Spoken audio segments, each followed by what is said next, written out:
Hi, everyone. It's Mary, and I'm here solo tonight because unfortunately, Brianna's not feeling well. She had a procedure over the weekend. Don't worry, she's going to be just fine. But I'm solo, and you guys know that I'm not the technical one out of the two of us. So, of course, I had technical difficulties going live. So I'm more flustered. I have the wrong cover on. You guys are going to go on and you're going to be like, what the heck? But I'm here. Hi. Don't worry, she'll be fine. She just felt a little nauseous before we were about to go on.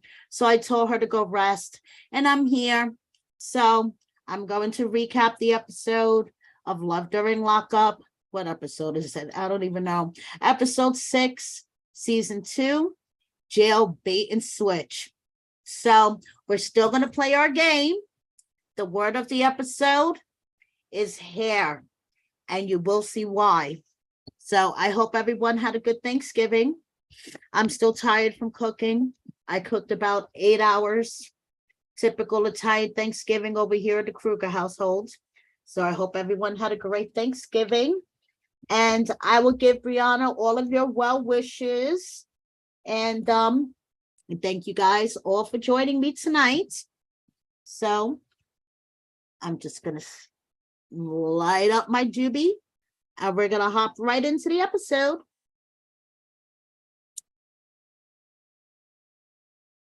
So starting off with Justine and Mike. So Justine got a brand new car from her man. Okay. But she's taking calls from him on a flip phone. Can someone explain this to me? Can someone explain in what flipping universe this makes sense? Okay. And they're arguing about how dare her family question where the funds are coming from, her man in prison, for him to be buying her this expensive car, brand new car, while he's in prison. How dare her family question where the funds are coming from? They're having this whole argument on a flip phone. Can someone explain this to me? Because I can't wrap my mind around it. And the other thing that I cannot wrap my mind around is how many times in one scene does Justine have to pet her hair? Take a drink, take a smoke, guys, take a toke. So this girl is constantly with her hair and those nails. I mean, I don't know how she wipes her ass with those nails. Those nails are scary. So she has this whole argument with him. She's like, it's my family.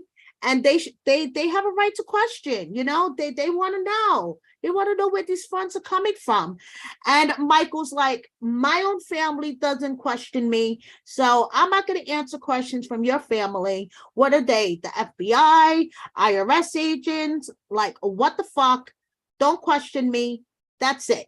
And Justine's like, you know, I really don't appreciate his attitude. He gets into things. And then meanwhile, the whole time she's twirling her hair and petting those extensions, that fake hair.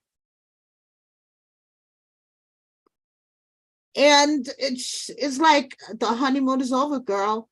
But do you notice she's trying to suppress a smirk throughout the whole time? I swear, it's like it's so scripted. She's trying to suppress a smirk and she's like, you know, he shouldn't be upset. My family should be allowed to question. So next scene, she's, you know, with those nails, trying to act like she's the administrative assistant of the year with these nails. And turns out Michael has a legit business. He sells ugly ass sneakers for $300 and up on a website. Now they have to have drugs in the soles of those sneakers or something.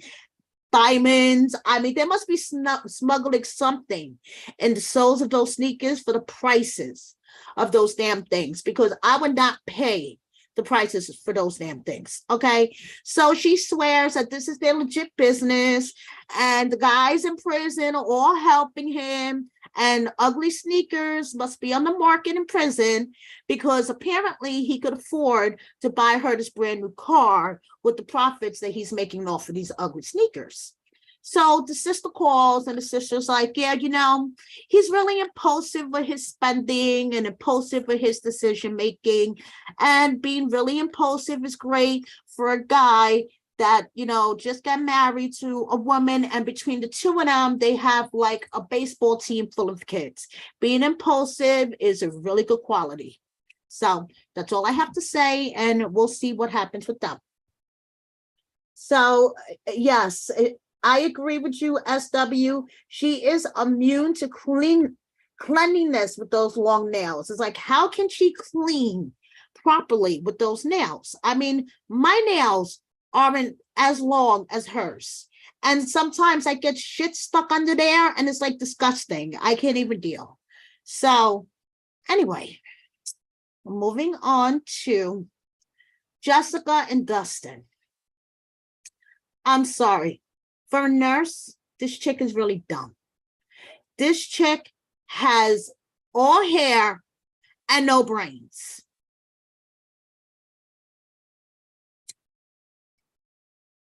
She treats drug addiction like it's a common cold where you could just, treat it with some chicken soup, Tylenol, cuddles, and call it a day. She is so fucking dumb. So first of all, we start off with her driving. She's going to the prison and she's going to see her man. She's finally, she got approved. She's going to see her man. So she's so happy. She's following all the rules. She's wearing the sweatsuit, no makeup. She's not sexy, whatever. And for whatever reason, she got terminated. The visit got terminated. She got terminated. She is no longer allowed on the approved visitors list, which means, she can't get video visits. She can't send him money. She can't, that's it. So she's like, the DLC hasn't out for me. They know that I was a nurse because I had a list all of the facilities that I work for, and they're putting Dustin back in the box, and I'm not going to speak to him for a long time, probably until he gets out, and this is a conspiracy, and wah. But I did get a chance to ask him about the things that his sister and his mother told me, mainly about a little thing, his meth addiction, that little thing, his meth addiction, and he did admit to me and that he smoked meth because he was bored. And, I don't plan my days like this, she says. I don't get up in the morning and plan my days like this. Well, most normal people don't, Jessica. Most normal people don't get up and plan their days around a meth head, especially those that are a mother of an 18-year-old girl. I mean, you still have your daughter living with you. You're still responsible for your daughter. And, you're just picking everything up and moving for this inmate that you don't even know who is a drug addict, who is an active drug addict. I'm sorry, if the guy is smoking meth in prison, he is an active drug addict. So I'm sorry, Jessica, you're a nurse. You should know drug addiction is not like the common cold. And her friend, and it was so funny that there was a tweet that I saw that I published as a tweet of the week. Her friend was talking to her like she was a third grader. Even her friend was trying to explain to her, Jessica, honey, this is not going to work. He is going to come out of jail, be fine for a month, go back to the same shit, and you are going to be left with nothing, or even worse than nothing. Like, girl, get your head out of your ass. You don't love him. And she is just insisting that she does. And girl, for someone that is so book smart, because to be a nurse, You have to be book smart. You are so dumb. Dumb. All hair and no brains.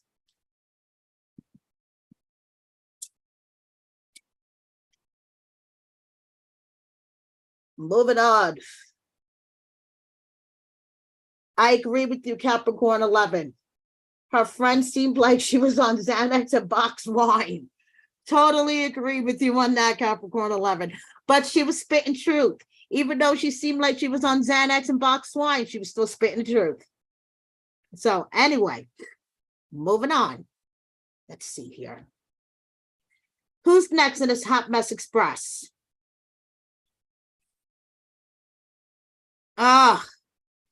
Emily and Torrari.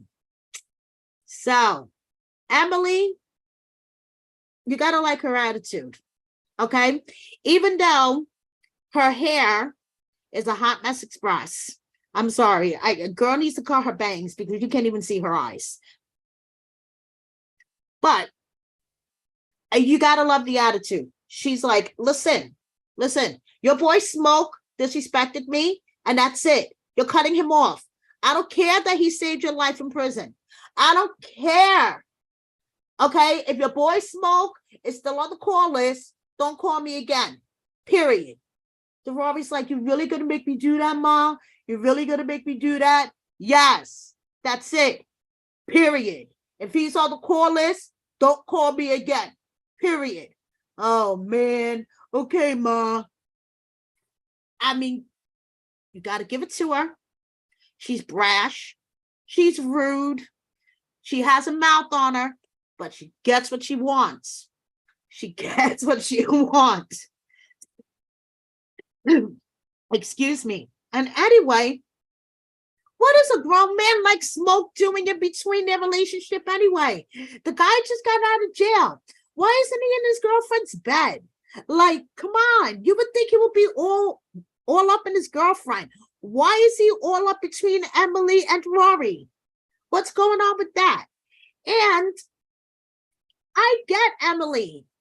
If she doesn't want her man mixing with people that he mixed with on the inside, when he gets out, she wants him clean. I mean, she's talking about, I don't want him hanging around criminals when she took his whole stimulus check and she has his power of attorney and she's misusing it. I mean, Miss Emily, come on. But you got to give it to her. If she gets what she wants, and if Torrari or another one, he's all hair and no brains,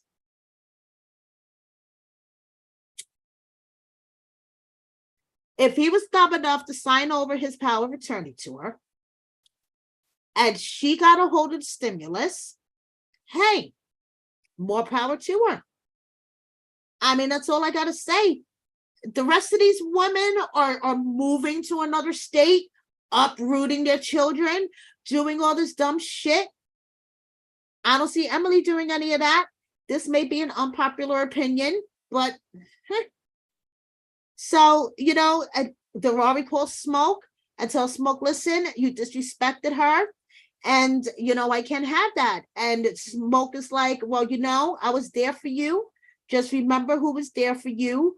She doesn't come up to see you. There's certain things that are shady about her. And Torrari's like, I know. So we'll see how it goes there. But I believe Torrari's going to choose this woman. And what do you think? Who do you think Torrari's going to choose? Let me know. Smoke or Emily? Let me know what you think, guys. Smoke or Emily? So now, Mark, I don't. This is like totally fake. I don't even want to talk about it, but I'm just gonna just because of his mom, Mark and Sincere. Okay, he decided to have her call one more time because mommy was in the room, and he wanted mom to hear what a wonderful guy that he is and how all these inmates are falling at his feet. Sincere Ray ripped him a new asshole. Sincere Ray was like, you're a dick. Don't want to talk to you ever again. You're talking to like 4 inmates. And yes, I thought we were exclusive. You made me think we were exclusive, and we're not. And you're an asshole, and fuck you, and I don't want to talk to you ever again. And his mother is sitting there the whole time, like, Mark, whatever you're doing is not working. Obviously, your approach with women is not working. And maybe it's time that you learn a new approach. And he's like, well, you know, I'm very successful in business. Why isn't my approach working with women? And she's like, you know, Mark, because business and women, 2 different things. A business approach is not necessarily a good approach when it comes to trying to be romantic with a woman. And maybe the inmate thing is not a good idea, you know? And maybe you should just try to slow down, step back, and, you know, and just try to take a look within. And the whole time, I swear, it was like the woman had recognition. You could see the recognition in her eyes that she realized that she raised a psycho serial killer, that he is a narcissistic psychopath. And she's like, oh my, I cannot believe this. My son is a psychopath, and I need to like fix this somehow. I felt bad for the mom. I love when Cecile ripped him a new one, but this whole storyline is bullshit. And it just reminded me of Max from last season. Max, who stood Brianna and I up, acting like we had nothing better to do. Yeah, that bullshit storyline. So I'm moving on. Chelsea. Chelsea and Mike. First of all, the girl is deaf. She should not be lip reading and driving. That is fucking dangerous. Okay? Pamela, do not try to talk to her while she's driving. Please. My God, I was so scared. I was like, no, stop it. Stop it. Okay, so they go to the attorney. And first of all, everybody's a fucking scammer. Everyone, all 4 of them. The attorney, Mike, Chelsea, and Mike's mom. First of all, Mike is a scammer. We know Mike is scamming Chelsea. We know that the attorney's a scammer. The attorney just wanted free TV time, free publicity. There is no fucking case, okay? Chelsea's a scammer. She just wants her man to get out of jail any possible way. She's like, oh, I think I found a possible get out of jail free card. He has, you know, physical conditions that the parole board didn't know about. Could he possibly get out of jail early because of it? And all Pamela gives a shit about is how much money she could get from all this. So they go see the attorney, and Mikey calls, talks to the attorney, and explains the whole stroke story.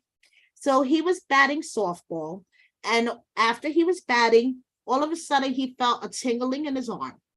One thing about the story, if the whole story is true, it will make the hair on your arm stand up, because it's fucked up. And it is an example of shit that does happen in correctional facilities across this country all the time. Inmates do not get the proper medical care that they do need. And yes, I did say hair.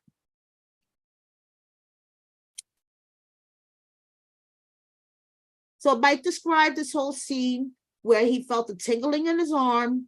They were going to put him in an ambulance. They decided the warden canceled the ambulance call. They put him in a black van, took him to the hospital. Soon as they walked in through the emergency room doors, the nurse was like, oh my God, he's had a stroke. Get these handcuffs off of him. And it was just a matter of time. If he would have been treated sooner, it would have prevented his major stroke. It was, if the whole story was true, it's a horrible story. And, it's fucked up. So Chelsea's sitting there and, they're talking back and forth. And basically, Chelsea is just like, she just wants her man out of jail. First of all, she didn't even know how many felonies her man had to begin with.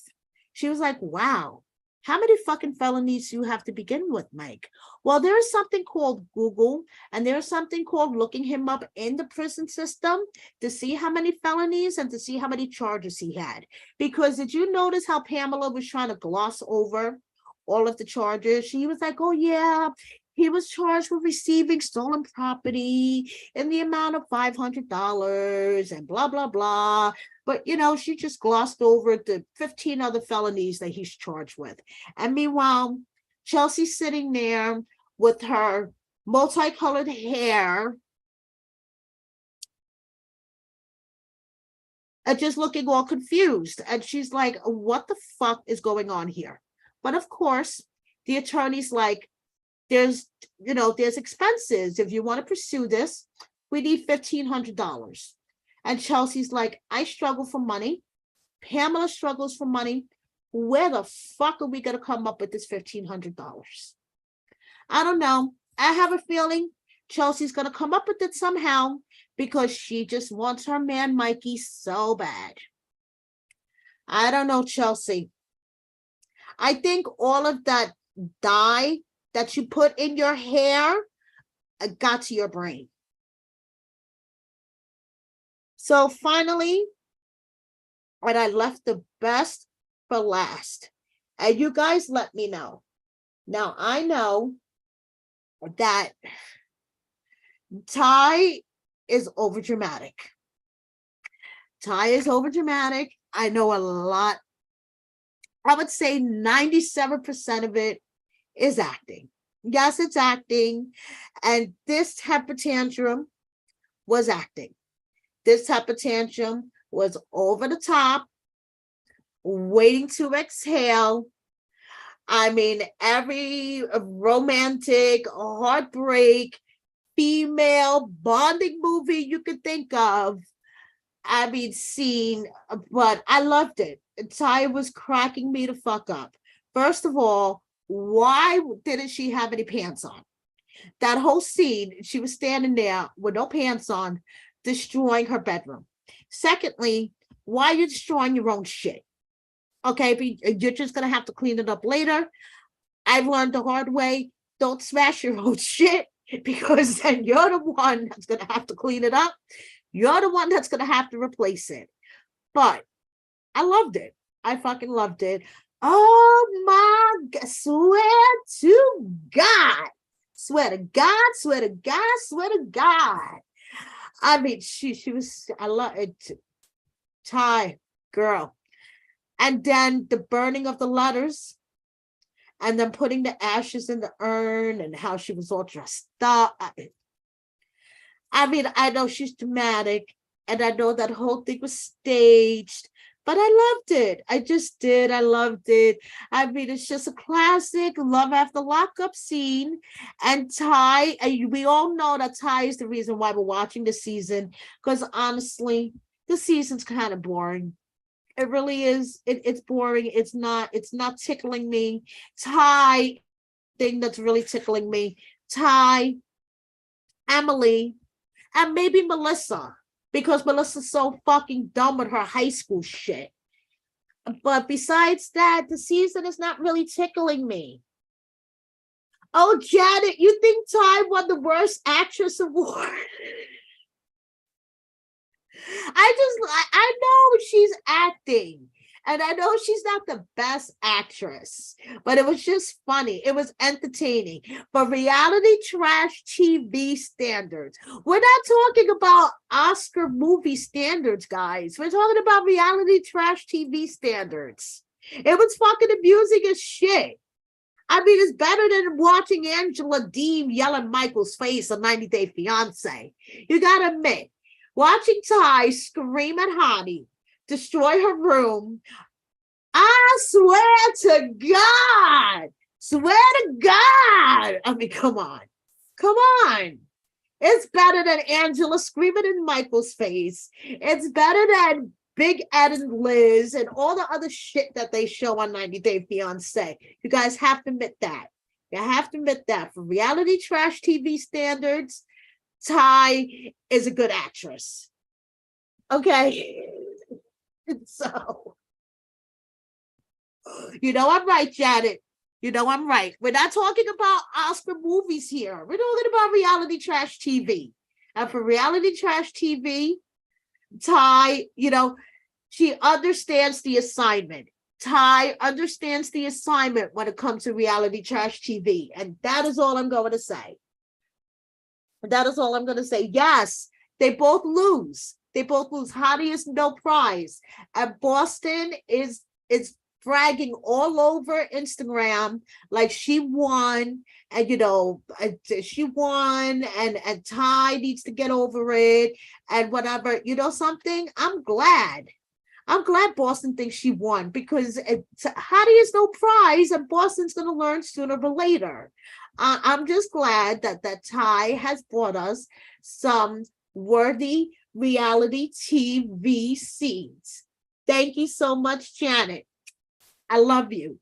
But it's true. When it comes to trash reality TV, Ty understands the assignment, and I appreciate her, because otherwise this season would be boring AF.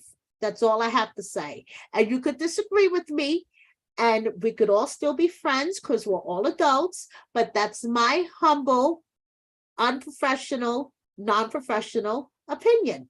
So thank you so much. And I think that's about it. I think that's all I have to say about this episode. And thank you so much, guys. You guys have a good night. And I will catch you next week. And Brianna will be here with us. And that's it.